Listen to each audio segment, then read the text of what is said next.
Hello student, हाय। हम लोग आज फिर फर्स्ट चैप्टर को कंटिन्यू करने जा रहे हैं, first chapter of chemistry of class 9। तो अभी तक हमने कुछ टॉपिक्स कवर किए थे जिनमें हमने बहुत सारी चीज़ों को पढ़ा था, जैसे मैटर क्या होता है, मैटर के पार्टिकल्स के बारे में पढ़ा, उनकी कैरेक्टरिस्टिक्स के बारे में पढ़ा। बहुत सारी चीज़ें थी जिनकी चीज़ों को हमने लास्ट कुछ टॉपिक्स में कवर अप किया था। बट अब जो लेटेस्ट टॉपिक हम लोग आज कवर करने जा रहे हैं उसमें बहुत इंपॉर्टेंट चीज है, दैट इज इवेपोरेशन। तो आज जो टॉपिक कवर करने जा रहे हैं उसमें हमारे पास है इवेपोरेशन, फैक्टर्स अफेक्टिंग इवेपोरेशन। अगर इवेपोरेशन होता है तो कौन कौन से फैक्टर्स हैं जो उस इवेपोरेशन के लिए रिस्पॉन्सिबल है, और इवेपोरेशन की वजह से कूलिंग कैसे होती है, यानी ठंडा कैसे महसूस होता है। तो these are the 3 topics we are going to cover right now. तो सबसे पहले हम लोग पढ़ने जा रहे हैं कि व्हाट इज इवेपोरेशन। क्या आप बता सकते हैं इवेपोरेशन क्या है? रिमेंबर वन थिंग, इवेपोरेशन और वेपोराइजेशन में फर्क है। वेपर्स और इवेपोरेशन, वेपोराइजेशन होता है जब हम किसी भी सब्सटेंस को बॉइलिंग पॉइंट तक लेके जाते हैं और बॉइलिंग पॉइंट के बाद वो latent heat of boiling water को लेने के बाद वेपर्स में कन्वर्ट होता है, that is vaporisation. And evaporation is a natural phenomena. इसके लिए बॉइलिंग पॉइंट तक पहुंचने की जरूरत ही नहीं है। बिलो बॉइलिंग पॉइंट जब वाटर इवेपोरेट होता है नेचुरल कंडीशन में, that is known as evaporation. तो कोई एग्जांपल डेली लाइफ से अगर आप बता सकते हैं तो बताइए। बहुत सिंपल है, घर में कपड़े धोए जाते हैं, washing of clothes is been done at the home. आप कपड़ों को धोते हैं, उसके बाद क्या करते हैं, उसको सनलाइट में डालते हैं, यानी धूप में डालते हैं। तो क्या होता है, सन की रोशनी, यानी कि जब आप क्लोथ्स को सनलाइट में डाल रहे हैं, यानी कि रस्सी के ऊपर डाला और सूरज की रोशनी आई, तो क्या हुआ, सन की हीट की वजह से जो वाटर पार्टिकल्स प्रेजेंट होते हैं दे गॉट इवेपोरेटेड, वो इवेपोरेट हो जाते हैं और आपके कपड़े सूख जाते हैं। That is one of the phenomena, evaporation का फिनोमिना, जिसकी वजह से हमारे कपड़े सूख जाते हैं। आप कुछ भी नहीं करें, बहुत सिंपल सा आजकल देखा जाए, जब टेम्परेचर ज्यादा होता है तो हम फर्श पे पानी डाल देते हैं। फर्श पे पानी डालने के बाद थोड़ी देर के बाद वो गायब हो जाता है। तो वेयर डज इट गो, कहां चला जाता है वो पानी? That exactly right. तो वो क्या करता है, इवेपोरेट हो जाता है, यानी कि इवेपोरेशन होता है। अब इवेपोरेशन होने के लिए जरूरी नहीं है कि बॉइलिंग हो। Boiling is some of the other phenomena जिसमें वेपोराइजेशन हो जाता है। 100 डिग्री टेम्परेचर पहुंचना कंपलसरी है। बट यहां पे बिलो बॉइलिंग पॉइंट अगर कभी कोई भी लिक्विड अपने फेस को चेंज करता है, specially we are talking about the water, then it is known as evaporation. तो बहुत सारे फिनोमिना है जो कि हमारे डेली लाइफ से रिलेटेड है। अब यहां बोला हुआ है कि भाई अगर इवेपोरेशन होता है तो इवेपोरेशन होता कैसे है, हाउ डज इट अकर्स। तो 1 मार्क्स का क्वेश्चन, मैं पहले भी आपको बोल चुका हूं, हर एक टॉपिक के साथ मैं आपको कुछ क्वेश्चंस बताता रहूंगा। तो वो टॉपिक के बीच से क्वेश्चन होते हैं जो 1 मार्क्स, 2 मार्क्स और 3 मार्क्स के आपके एग्जामिनेशन में आते हैं। तो कभी कभी ऐसा होता है 1 मार्क्स के 5 क्वेश्चन कंबाइन हो गए और वो 5 मार्क्स में आ गए। So take care about that. तो इवेपोरेशन की बात अगर हम करें तो बहुत सिंपल सी बात है। लेटेंट हीट ऑफ वेपोराइजेशन हमने पढ़ा था और लेटेंट हीट ऑफ फ्यूजन हमने पढ़ा था, ठीक है। और लेटेंट हीट के बारे में पढ़ा था हमने पुराने टॉपिक्स में, इससे पहले वाले टॉपिक्स में। तो लेटेंट हीट मैंने क्या बताई थी आपको? हाँ, डू यू रिमेंबर? अगर आपको याद है तो बताइए। Latent heat means the hidden heat with in the particles of matter. वो हीट जो कि पार्टिकल्स, किसी भी मैटर के पार्टिकल्स में पहले से ही मौजूद होती है, that is mean latent heat, hidden heat of the particles of matter is known as. तो यहां इवेपोरेशन में इसी लेटेंट हीट का इस्तेमाल होता है। अब बहुत सिंपल सी चीज मैं बताता हूं आपको, जरा गौर कीजिएगा। एक छोटा सा एक्सपेरिमेंट जो कि आप अपने घर पे कर सकते हैं। एक बकेट लीजिएगा, आजकल तो प्लास्टिक की बकेट्स हर घर में होती हैं। आप उसको फिल कीजिएगा और एक मार्कर से, स्केच पेन से निशान लगा दीजिएगा। सपोज दैट कि आपने बकेट ली और इसमें पानी फिल कर दिया, आपने वाटर फिल कर दिया। मैंने आपको पहले भी अपनी स्लाइड्स में बताया है कि बहुत सारे एक्सपेरिमेंट हैं केमिस्ट्री के जो आप अपने घर पे कर सकते हैं अपने टॉपिक्स को समझने के लिए। और यहां पे आपने अपनी बकेट में मार्क लगा दिया, क्लियर। और इस बकेट को आपने सनलाइट में रख दिया, छत पे रख दिया, रूफ पे रखा आपने, और सन के कांटेक्ट में, सनलाइट के कांटेक्ट में इसको आने दिया। अब आप क्या देखेंगे, मॉर्निंग में रखिए इसको और जाने के बाद आराम से घर में अपना पढ़ाई कीजिए, जो भी करना है वो करिए। और शाम को जाके देखेंगे आप तो बकेट का वाटर थोड़ा सा कम हो जाएगा, यानी कि लेवल जो यहां पे था that level will be reduce to certain amount, और हो सकता है इस मार्किंग पे आपका वाटर हो। तो ये जो मार्जिन अमाउंट ऑफ वाटर था ये कहां चला गया? Very good, it got evaporated due to the sunlight. तो कैसे इवेपोरेट हुआ मैं वो बताता हूं। How does this evaporation take place? Now I am going to tell you about that. तो evaporation is a natural phenomena, आप इसको बिल्कुल ध्यान रखिएगा। It undergoes below the boiling point of the substance, boiling point के नीचे ये होता है, बिकॉज हमने इससे पहले पढ़ा था कि every particles of matter keep on moving. तो जितने भी यहाँ पार्टिकल्स हैं जो keep on moving, water molecules भी कंटिन्यूसली मूव करते रहते हैं। अब होता क्या है कि जब सनलाइट, यस एग्जैक्टली, मैंने आपको सनलाइट में रखने की, सनलाइट इन वाटर मॉलिक्यूल्स के ऊपर स्ट्राइक करती है तो क्या करते हैं? They become heat up. ये पार्टिकल्स जो टॉप लेयर पे होते हैं ये हीट करने लगते हैं और ये हीट पास होती है लोअर मॉलिक्यूल्स पे, पर एग्जैक्टली ये लोअर मॉलिक्यूल्स तक हीट नहीं पहुंच पाती है। तो क्या करते हैं? अपर मॉलिक्यूल्स जैसे हीट अप होते हैं ये लोअर मॉलिक्यूल से लेटेंट हीट लेते हैं और अपने फोर्स ऑफ अट्रैक्शन को ब्रेक करने के बाद इवेपोरेट हो जाते हैं। तो सिंपल फिनोमेना इज देयर कि during the evaporation when the upper layer of water gets the sunlight, they heats up and by taking the latent heat from the lower molecules they break their bonds and get evaporated. This phenomena is known as evaporation. Clear? बहुत simple सा procedure है evaporation का, it's a natural phenomena. अब evaporation होने के factors बहुत सारे हैं। Now the second point is there, factors जो इस इवेपोरेशन को सपोर्ट करते हैं। और जब भी हम फैक्टर्स की बात करते हैं तो पहला फैक्टर होता है सरफेस एरिया, यानी कि इवेपोरेशन के लिए जो सबसे पहला फैक्टर है वो सरफेस एरिया। बहुत सारे एग्जांपल्स हैं आपकी लाइफ के, आपके घर में जो आपने देखे होंगे, रिकॉल कर सकते हैं। चलिए मैं आपको हिंट देता हूं। सरफेस एरिया जितना कम होगा, अगर मैं यहां पे एक बकेट के साथ एक ग्लास रख देता और इसमें भी वाटर प्रेजेंट होता तो क्या होता? सनलाइट यहां भी आती, पर जो सनलाइट है वो मैं लिख देता हूं यहां पे, जो सनलाइट है वो कम मॉलिक्यूल्स के कांटेक्ट में होती, यानी कि सरफेस एरिया कम है यहां पे और यहां सरफेस एरिया ज्यादा है। एब्सोल्युटली राइट, आप समझदार हैं, कैच कर लिया आपने पॉइंट को। सरफेस एरिया अगर कम होगा तो इवेपोरेशन कम होगा, सरफेस एरिया ज्यादा होगा तो इवेपोरेशन ज्यादा होगा। एग्जैक्टली यहीं पे बात करते हैं, जो फैक्टर है वो सबसे पहला फैक्टर है surface area. If the surface area is more the evaporation will be more and if the surface area will be less the evaporation will be less। इसका बहुत ही सिंपल डेली लाइफ का example है। आप milk पीते होंगे, आप coffee पीते होंगे, आप चाय पीते होंगे, टी पीते होंगे, तो एक एक्सपेरिमेंट आप इसके साथ भी कर सकते हैं। आप सपोज दैट आप अगर दूध पीते हैं तो एक कप में आप दूध लीजिए, ठीक है, और एक आप सॉसर में, सॉसर मीन्स एक छोटी प्लेट जो cup end plate, cup and saucer होता है, देखा होगा आपने, कप के साथ सॉसर होती है और सॉसर में रख के लोग कप चाय पीते हैं और कप को सॉसर में रख दिया गया, छोटी सी प्लेट जो कप के साथ आती है, ठीक है। तो आप क्या कर रहे हैं, आपने कप में दूध लिया और वही दूध थोड़ा सा आपने सॉसर में डाल दिया। अब आप किस दूध को जल्दी पी सकते हैं? कौन सा दूध जल्दी ठंडा होगा, कप वाला या सॉसर वाला या प्लेट वाला? वेरी गुड, प्लेट वाला जल्दी ठंडा होगा। कप वाले को आप जल्दी ठंडा नहीं कर पाएंगे because the surface area is less, और जो सॉसर में होगा, जो प्लेट में होगा, उसका सरफेस एरिया ज्यादा है, वो ज्यादा जल्दी होगा because the evaporation will be fast. उसके मॉलिक्यूल्स आसपास के लेटेंट हीट को लेके मॉलिक्यूल्स के इवेपोरेट हो जाएंगे और वो पूरा दूध ठंडा हो जाएगा। जबकि कप के दूध में क्या है, सरफेस एरिया कम है तो लेटेंट हीट भी नीचे से कम लेगा और इवेपोरेशन भी कम होगा। तो इवेपोरेशन जहां ज्यादा होगा वहीं पे कूलिंग इफेक्ट ज्यादा होगा। Clear about that? तो पहला आ गया आपका फैक्टर्स में सरफेस एरिया। चलिए अब दूसरा क्या हो सकता है, टेम्परेचर। अब टेम्परेचर कैसे इफेक्ट करता है? सिंपल सी बात है, आपने दिन में बकेट को रखा हुआ था, उसी बकेट को अगर आप दोबारा फिल करके रात में रखेंगे जब सनलाइट कम है, यानी कि हीट कम है, तो ऑब्वियसली ही इवेपोरेशन भी कम होगा। That's it. If the temperature increases naturally then the evaporation also increases, if the temperature decreases evaporation decreases। Clear? तो ये भी एक बहुत ही इंपॉर्टेंट फैक्टर है। अब थर्ड फैक्टर की अगर हम बात करते हैं, third factor is very good, humidity. Humidity means the amount of moisture present in the air.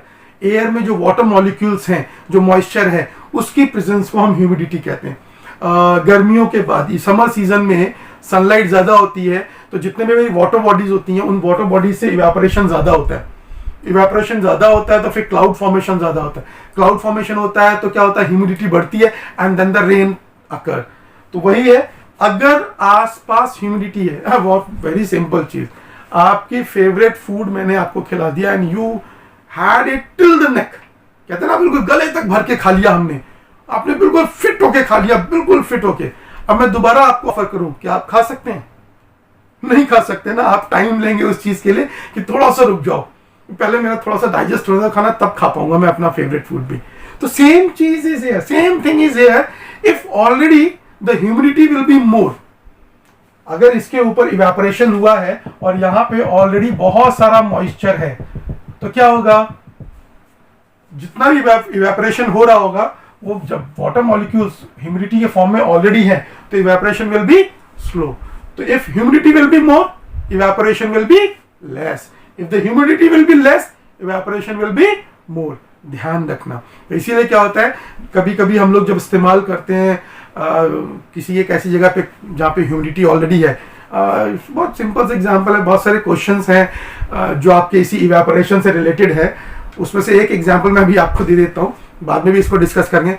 आपने देखा होगा बरसात के टाइम में अगर आप कूलर का इस्तेमाल करते हैं, cooler, do you know about the cooler, जिसमें 3 साइड पैनल्स लगे होते हैं जिसमें वाटर फ्लो करता रहता है पैड्स में, और फैन जो है उसकी अंदर की हवा को बाहर फेंकता है। तो अब वो क्या करता है, मॉइस्ट हवा को बाहर फेंकता है ठंडा करने के लिए। बट अगर आप बारिश के टाइम उसका इस्तेमाल करते हैं तो ऑलरेडी आपके रूम में ह्यूमिडिटी बहुत ज्यादा होती है, और उस टाइम अगर आपने कूलर को ऑन कर दिया तो क्या होता है, ह्यूमिडिटी बढ़ जाती है। तो क्या होता है, सफोकेशन महसूस होता है, थोड़ी चिपचिपाहट महसूस होती है, means we are feeling something sticky.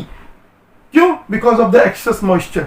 तो वही बात कर रहे हैं, क्या चीज हो गया, if the humidity will be more, evaporation will be less, क्योंकि आपके कमरे का वो जो भी मॉइस्चर है वो बाहर नहीं जा पा रहा है, क्योंकि बाहर भी एटमॉस्फेयर में बहुत ज्यादा ह्यूमिडिटी है। दैट मीन्स कूलिंग इफेक्ट नहीं होता उसका, है ना। तो ध्यान रखिएगा, अगर एटमॉस्फेयर में भी ऐसी कंडीशन है कि अगर ह्यूमिडिटी ज्यादा है तो इवेपोरेशन जो है वो कम होगा। तो this is one of the important factor. अब एक फैक्टर और बचा है, कोई बता सकता है इसके अलावा और क्या फोर्थ फैक्टर हो सकता है? बुक पढ़ी है, दैट्स गुड। अगर आपने बुक से कुछ पढ़ा है तो आपको याद आ जाएगा, air, that means flow of air, wind भी कह सकते हैं आप इसको। तो एयर जो है वो भी एक इंपॉर्टेंट फैक्टर है। तो कैसे होगा इंपॉर्टेंट फैक्टर, बता सकते हैं आप मुझे? एक छोटा सा रफ आइडिया नहीं, चलिए मैं आपको एक एग्जाम्पल देता हूं। अगर आपके रूम में मॉइस्चर है, ह्यूमिडिटी है, और आपने क्या किया, एग्जॉस्ट फैन को चला दिया, तो एग्जॉस्ट क्या करेगा, आपके अंदर की जितनी भी एयर है उसको बाहर सक करके फेंक देगा, है ना, बाहर निकाल देगा। तो अंदर क्या होगा, मॉइस्चर कम हो गया, तो आपको उतना ज्यादा सफोकेशन महसूस नहीं होता। हम लोग यूज करते हैं ना एग्जॉस्ट को, स्पेशली किचन में यूज होता है एग्जॉस्ट फैन, चिमनीज यूज होती है, उसमें भी एग्जॉस्ट फैन लगा होता है, ताकि जितनी भी अंदर की एयर है, हैवी एयर है, उसको हम बाहर एग्जॉस्ट कर दें तो अंदर सफोकेशन ना हो। वही काम यहाँ एयर करती है नेचुरल कंडीशन में। तो बहुत सिंपल सी चीज मैं आपको बताता हूं कि जिस टाइम यहाँ पे ह्यूमिडिटी है, इवेपोरेशन लेस हो गया, अब मालूम पड़ा यहाँ से हवा चली, ये हवा चल गई, हवा चल गई, तो इस हवा चलने ने क्या किया, यहाँ के मॉइस्चर को खत्म कर दिया, यानी यहाँ की ह्यूमिडिटी को रिड्यूस कर दिया, फिर इवेपोरेशन होने लगेगा। क्लियर? यानी कि विंड फ्लो जो है, the flow of air will shift the humidity from the place and the evaporation will again start taking place. तो है ना इंपॉर्टेंट फैक्टर। तो सबसे पहले क्या, सरफेस एरिया, जितना ज्यादा सरफेस एरिया उतना ज्यादा इवेपोरेशन। इसीलिए हम लोग क्या कहते हैं, ओशन से सबसे ज्यादा इवेपोरेशन होता है। इसलिए जितनी भी मानसून विंड्स हैं वो कहां से आती हैं, ओशंस की तरफ से मूव होना शुरू होती हैं। फिर टेम्परेचर ज्यादा, सर्दियों में बहुत कम होता है इवेपोरेशन, इसलिए बारिश भी कम होती है। पर गर्मियों के बाद ही बारिश क्यों होती है ज्यादा, rainy season is after summer, because उस टाइम सबसे ज्यादा टेम्परेचर ज्यादा होता है तो इवेपोरेशन भी ज्यादा होता है। देन ह्यूमिडिटी, अब जब ह्यूमिडिटी होती है तो ऑलरेडी वाटर जो है कंटेंट बहुत ज्यादा है एटमॉस्फेयर में, तो इवेपोरेशन कम हो जाता है। ध्यान रखिएगा, सरफेस एरिया ज्यादा, इवेपोरेशन ज्यादा, टेम्परेचर ज्यादा, इवेपोरेशन ज्यादा, विंड स्पीड ज्यादा, ह्यूमिडिटी रिमूव हो गई, इवेपोरेशन ज्यादा। पर अगर ह्यूमिडिटी ज्यादा है तो इवेपोरेशन कम हो जाता है, रेसिप्रोकल हो जाता है, कम हो जाता है। ठीक है, तो ये आपके फैक्टर्स थे जो इवेपोरेशन को अफेक्ट करते हैं। Now how does the evaporation cause cooling. अब हमने ये तो देख लिया कि इवेपोरेशन क्या है, कौन कौन से फैक्टर्स हैं जो इवेपोरेशन को अफेक्ट करते हैं। बट इवेपोरेशन का बेसिक फंडा क्या है, इवेपोरेशन क्या इफेक्ट डालता है? तो यहां बोला हुआ है कूलिंग इफेक्ट डालता है, पर कैसे डालता है कूलिंग इफेक्ट, चलिए मैं आपको एक्सप्लेन करता हूं। तो ये टॉपिक्स आपने समझ लिए, मैं इनको इरेज कर देता हूं, ठीक है। अब इन्होंने बोला हुआ है कि इवेपोरेशन होता है तो कूलिंग होती है। मैंने अभी ये इरेज कर दिया, दोबारा बनाना पड़ेगा आपको समझाने के लिए, बट तब तक मैं इसको इरेज कर रहा हूं। चलिए आइडिया लगाइए, एक एग्जांपल लगाइए अपनी डेली लाइफ से, आप भी इसका प्रैक्टिकल यूज महसूस करते हैं अपनी बॉडी के साथ भी। नहीं समझ में आया? चलिए मैं बताता हूं। स्वेटिंग होती है आपको, पसीना आता है आपको।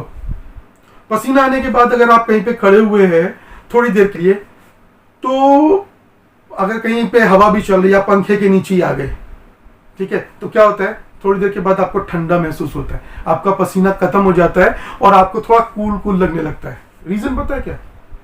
स्वेटिंग बहुत ही इंपॉर्टेंट चीज है हमारी बॉडी के लिए। एक्चुअली ये देखा जाए तो नेचुरल कूलर है हमारी बॉडी का, जो हमारे बॉडी के टेम्परेचर को एक्सटर्नली मेंटेन करने की कोशिश करता है, ताकि हमारा एक्सटर्नल बॉडी कहीं से डैमेज ना हो, बेसिकली कहते हैं सनबर्न्स ना हो जाए। तो स्वेटिंग में क्या होता है, जैसे ही स्वेट हुआ हमें, पसीना जैसे हमें आया, तो उसने हमारी बॉडी की हीट को लेके, मैंने यहां पे बात की थी किसकी, लेटेंट हीट की। तो इवेपोरेशन में इस लेटेंट हीट का बहुत इंपॉर्टेंस, मतलब बहुत ज्यादा इंपॉर्टेंस है इस चीज की। इस इंपॉर्टेंस के ऊपर ही सारा इवेपोरेशन डिपेंड है। तो हमें जब पसीना आता है, तो ये पसीना जो वाटर ड्रॉपलेट्स हमारे चेहरे पे आते हैं, बॉडी पे आते हैं, ये हमारी बॉडी की लेटेंट हीट को लेके, यानी बॉडी के आसपास के मॉलिक्यूल से हीट को एब्जॉर्ब करके इवेपोरेट हो जाते हैं।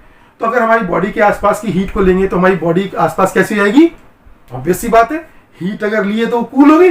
That's why we are feeling cool. नहीं समझ में आया? Very good. एक बार और इस चीज को देखना, फिर बताता हूं। Evaporation is there because it takes the heat from its surroundings and make the surrounding cool. इसका एक और एग्जांपल मैं आपको देता हूं। बहुत सिंपल सी चीज है। अभी मैं आपको कूलर की बात कर रहा था और मैं बोल रहा था अगर ह्यूमिडिटी ज्यादा है तो मॉइस्चर बढ़ जाता है, तो वी फील स्टिकी। बट एक इसका क्वेश्चन भी आता है, 2 मार्क्स का क्वेश्चन है। चलिए मैं एग्जांपल के साथ आपको इसे बता भी देता हूं। During the hot dry days a cooler cools better. Why? और वाटर कूलर, जो वाटर कूलर होता है जिसे हम डेजर्ट कूलर भी कहते हैं, वो कूलर जो है हॉट ड्राई डेज में रूम को अच्छा ठंडा कर देता है। कैसे? बेसिक प्रिंसिपल पता है आपको कूलर का? चलिए मैं बता देता हूं। ये कूलर है, यहाँ पे सपोज दो फैन लगा हुआ है कूलर में, ये पैड्स है, दोनों तरफ पैड्स हैं, इसमें वाटर ड्रॉपलेट्स चल रहे हैं, इधर भी वाटर ड्रॉपलेट्स चल रहे हैं। ये एयर को, मॉइस्ट एयर रूम में फेंकता है। तो क्या हुआ, यहां से हवा आ रही है, और अगर हवा में, अगर हमारे रूम में हॉट ड्राई डे है, ड्राई डे मींस सूखा दिन, गर्मी में मॉइस्चर बहुत कम होता है, तो जैसे ही मॉइस्ट एयर आई, इस मॉइस्ट एयर ने क्या किया, हमारे कमरे की हीट को एब्जॉर्ब किया और रिमूव कर दिया उस हीट को, तो वी फील कूल। यही चीज पैड्स के साथ भी होती है। जैसे यहां से हॉट एयर आई, इस हॉट एयर ने क्या किया, इवेपोरेट कर दिया, अंदर की हीट को इवेपोरेट कर दिया, तो यहां पे क्या हो गया, कूल एयर आ गई, और इस कूल एयर को उसने हमारे रूम में थ्रो कर दिया, तो हमें ठंडी हवा लगने लगी। एक ये भी इवेपोरेशन का है। तो इवेपोरेशन मींस सरफेस एरिया ज्यादा होता है कूलिंग पैड्स का, जैसे पानी फ्लो किया वहां से क्या हुआ, हॉट एयर से, yes exactly right, latent heat लेने के बाद जो गर्म हवा है उसने इवेपोरेट किया उन वाटर मॉलिक्यूल्स को, और हमें ठंडी हवा, यहाँ पे कूल एयर को फ्लो कर दिया। ठीक है, तो ये एक फंडा है। तो इसने क्या किया, सराउंडिंग्स की हीट को एब्जॉर्ब किया, कौन सी हीट को, लेटेंट हीट को, और इवेपोरेट हो गई और रूम को कूल कर दिया। यही चीज हमारे पास आती है जब हम कपड़ों को सुखाते हैं। किसको सुखाते हैं, कपड़ों को। कहां सुखाते हैं हम लोग, इरेज कर दूं, this is something important also, just take care about that. Questions आते हैं 2-2 मार्क्स के। लेटेंट हीट लिखा रहने देता हूं क्योंकि इसका भी इस्तेमाल फिर आएगा। Evaporation basically based on the latent heat of the surrounding molecules. तो सराउंडिंग मॉलिक्यूल्स की लेटेंट हीट लेके ही यस कूलिंग इफेक्ट क्रिएट होता है। क्लियर? अब इन्होंने बोला हुआ है कि इवेपोरेशन की बात करें, सराउंडिंग पार्टिकल्स की हीट को वो एब्जॉर्ब कर रहा है और तब वो कूलिंग इफेक्ट प्रोड्यूस कर रहा है। बहुत सारी और भी चीजें हैं, रिलेटिव चीजें हैं जिसको हम, बहुत सारे एग्जाम्पल्स हैं।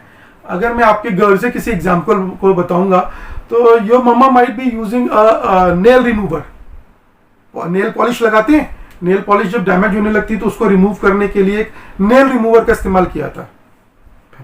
एग्जैक्टली राइट, ठीक है। अब होता क्या है कि अगर हम उस नेल रिमूवर की बात करें तो एसीटोन होता है उसके अंदर, ठीक है। अगर हम रिमूव भी कर रहे होते हैं ना, आप क्या कहिए, उस एसीटोन की कुछ ड्रॉप्स अपने पाम पे रखिए, और जब आपने पाम पे वो कुछ ड्रॉप डाली तो आप क्या महसूस करते हैं, थोड़ी देर के बाद वो नेल रिमूवर जो है वो इवेपोरेट हो जाता है और आपको आसपास कैसा लगता है, पाम में ठंडा लगता है। 2 marks question, when we put acetone on the palm the acetone get evaporated and we feel cool, why? 1 marks question can be converted into 2 marks also. Examination के लिए बहुत इंपॉर्टेंट है कि अगर हम कुछ ड्रॉप एसीटोन की अपने पाम पे डालते हैं, हथेली पे डालते हैं, तो वो एसीटोन इवेपोरेट हो जाता है और हमारी हथेली जो है वो ठंडी महसूस होती है। क्यों? Very good, again the same thing, evaporation due to the latent heat which is been taken by the acetone of our palm. हमारे पाम की लेटेंट हीट को एसीटोन ने लिया और वोलाटाइल सब्सटेंस है, इसलिए बहुत जल्दी बिलो बॉइलिंग पॉइंट वो इवेपोरेट हो गया और हमारी जब हथेली की हीट एब्जॉर्ब की उसने, तो हमारी हथेली में कैसा लगा, हमें कूल इफेक्ट हुआ, ठंडा लगा। बहुत सिंपल सी चीज है, गर्मियां होती हैं। एक और एग्जांपल आपके सामने, इसके ऊपर भी क्वेश्चन आता है, why do we wear cotton clothes in summer? 2 marks question. तो कॉटन क्लॉथ्स का बेसिक प्रॉपर्टी क्या है? अगर बहुत सिंपल सी बात है, कॉटन क्लॉथ्स बेसिक प्रॉपर्टी क्या है कॉटन की? Cotton is a very good absorbent, बहुत अच्छा एब्जॉर्बेंट होता है।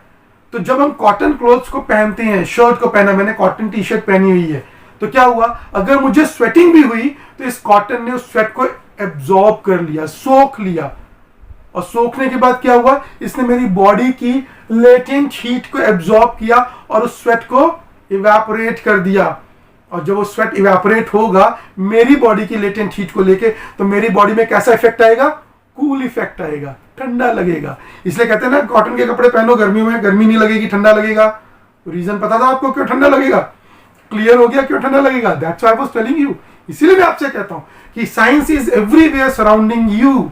अगर आप समझोगे अपनी सराउंडिंग्स को, आप साइंस को 100% समझ लोगे। सुबह सो के उठने से लेके रात को सोने तक everything which is going around you is science. Calculation कहीं नहीं है, कहीं भी मैथमेटिकल कैलकुलेशन नहीं है, सारी चीजें साइंटिफिक चल रही हैं आपकी लाइफ में। तो समझ में आया कि हम कॉटन क्लोथ क्यों पहनते हैं गर्मियों में? ठंडा लगता है, ये तो पता था हमें। क्यों ठंडा लगता है? क्लियर हुआ क्यों ठंडा लगता है? Because cotton clothes are very good absorbent. They absorb the sweat and takes the latent heat of the body and get evaporated, which makes us feel cool. 2 marks का क्वेश्चन आपका।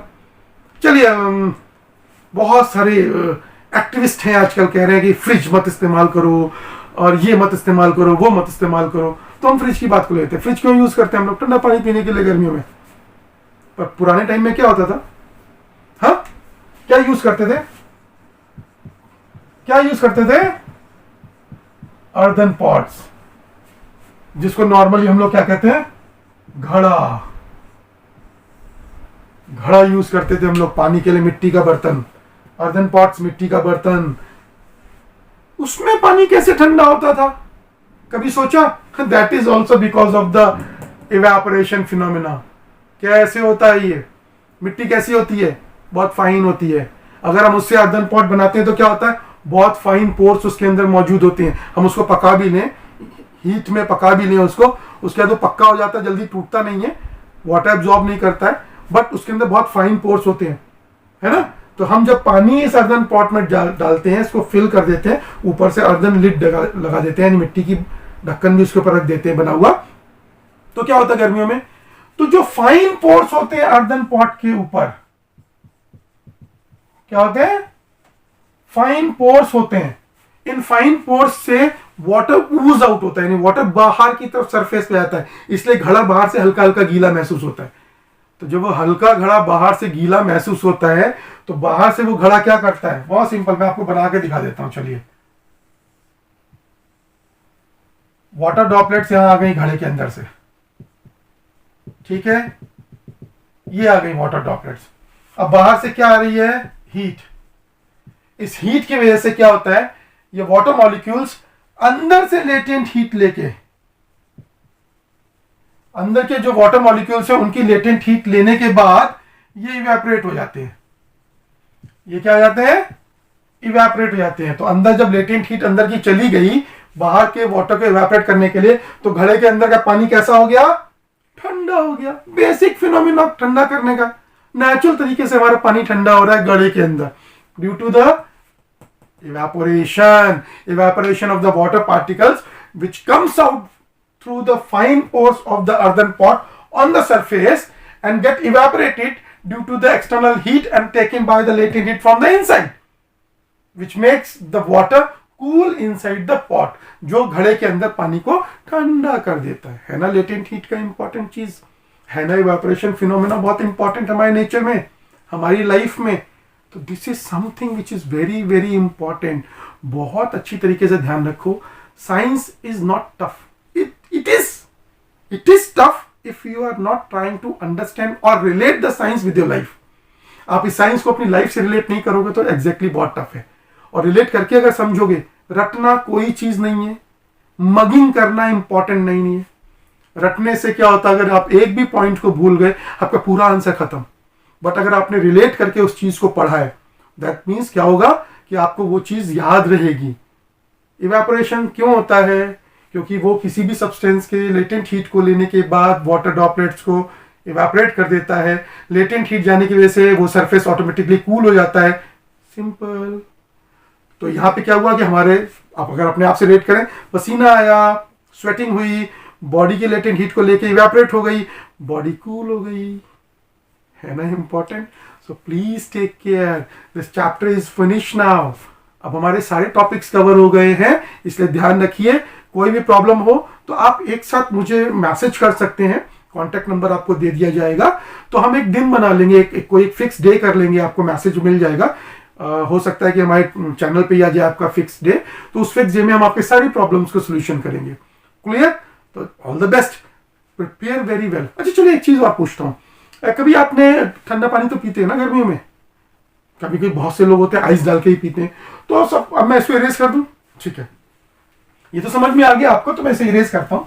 तो मैं एक चीज और पूछा था कि अगर आप ठंडा पानी पीते हैं तो कभी कभी क्या होता है गर्मियों में, आपके जो ठंडे पानी का ग्लास होता है, इसमें अगर आपने आइस डाली, पानी भी है, आइस डाली, तो कभी कभी इसके बाहर ड्रॉपलेट्स पानी के आ जाते हैं। गौर किया कभी? वाटर ड्रॉप्स आते हैं? प्लीज आते हैं। यस, मैं आपकी आवाज नहीं सुन सकता हूं, आप मुझे सुन सकते हैं, तो आप अपने आप में यस और नो कर सकते हैं। Don't worry about that.